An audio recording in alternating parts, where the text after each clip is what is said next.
What is the future of farming in Canada?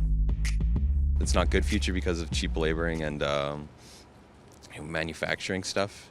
So, I don't know, like a good example is like lab-created food now. So we can recreate wheat, meat, stuff all like that. So farming looks like it could be replaced. I come from a farming background, and so I think it's super important that it stays with us. In general, farming, I guess, is on the downturn just because of urbanization. I guess they're not treated fairly necessarily, but it's also kind of a dying economic sector. I think it's good. I think they're trying to take a lot of advances moving forward and trying to conserve soil and environment, and there's a lot of long ways to go, but I think it's coming along. I agree with the given science and technology right now. They're trying their best.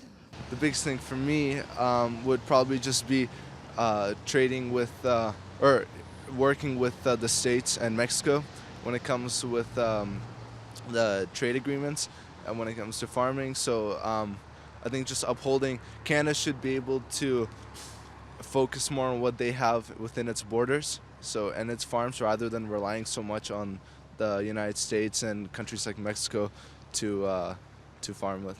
I see more conglomerates coming in. I see a lot more of the family farms not being there anymore.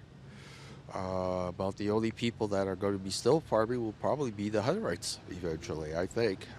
It's unfortunate. Some of the family farms have been in the families for generations, but just the way the economics of things are, I think family farming is on its way out.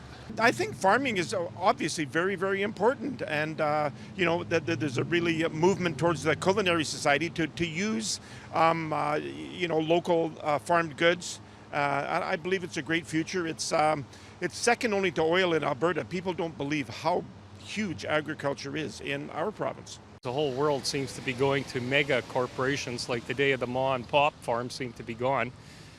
And, that's really sad. But we need, one of the things I think we need to do is, before we start spreading out, like South Edmonton Common is a good example. I don't know if anyone's seen what it was like there before they built.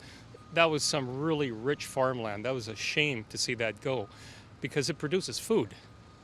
That's what we got to consider is it worth it giving up land for short-term gain, financial gain, greed in other words, in lieu of growing food for all of us?